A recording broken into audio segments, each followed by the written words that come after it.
Hello, this is Jessie Cannon-Wallace with Atlanta Classic Cars, and I am installing a Garmin map pilot today. I thought you might want to see. So notice this is a freshly wrapped Garmin map pilot from the parts department. I am opening it up and we are going to install it. Alright, so in my giant case is my tiny case, and in my tiny case is my SD card. And my SD card is simply installed right here. Notice when I click on nav, it says no memory card containing navigation software inserted. This is what it's asking for. If you were in a C class or GLC, the SD card reader may be in the armrest. So notice it says activating navigation, please wait. It is pairing the card to the car. Once it is paired, that's it. This card belongs to this car. Directions come in the packet as well.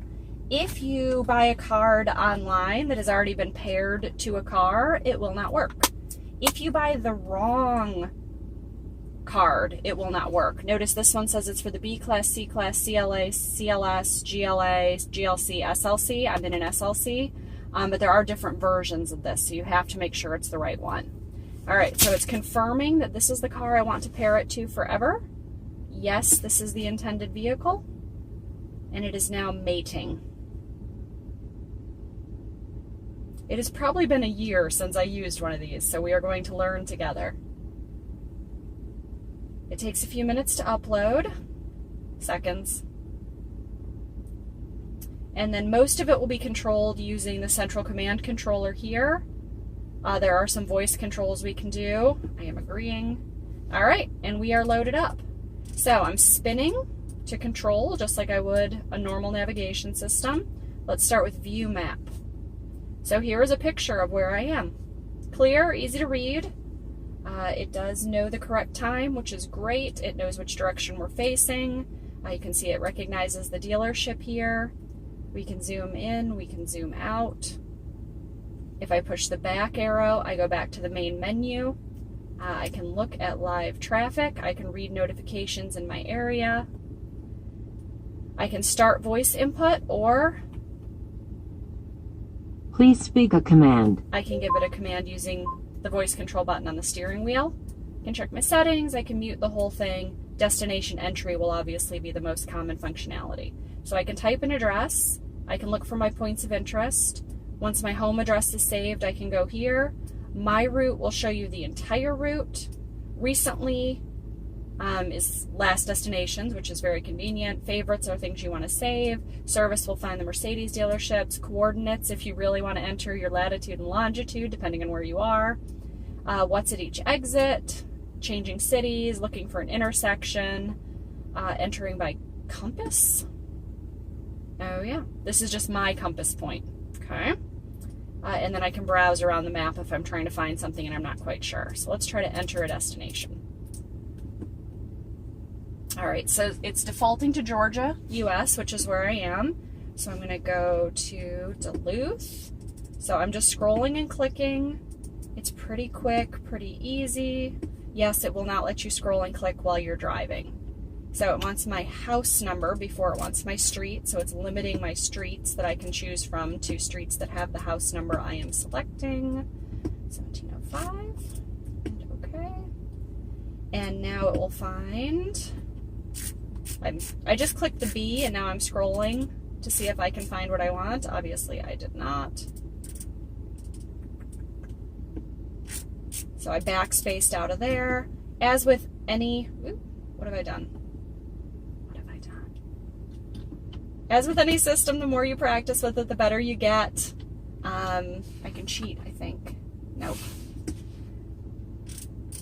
And I have not used this in a year.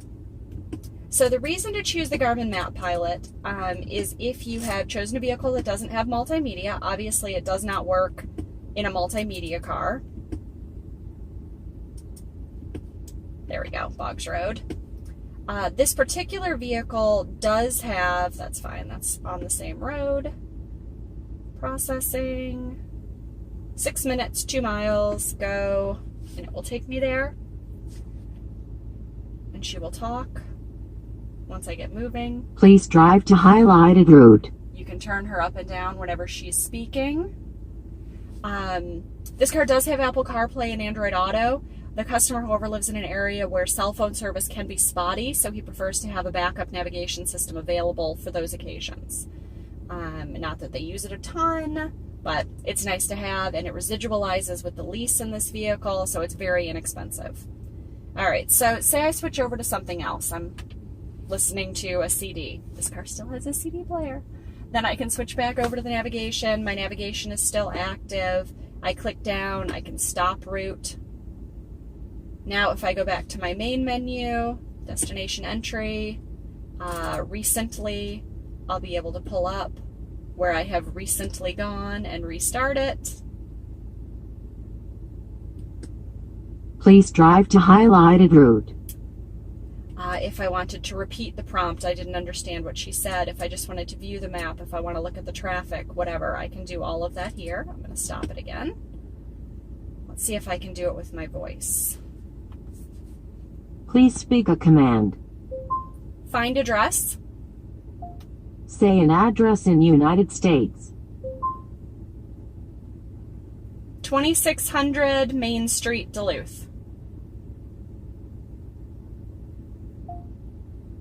Would you like to begin navigation?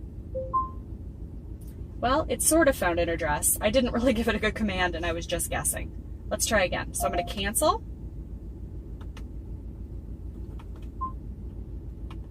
Okay. Please speak a command. Find address. Say an address in United States. 1705 Boggs Road, Duluth, Georgia.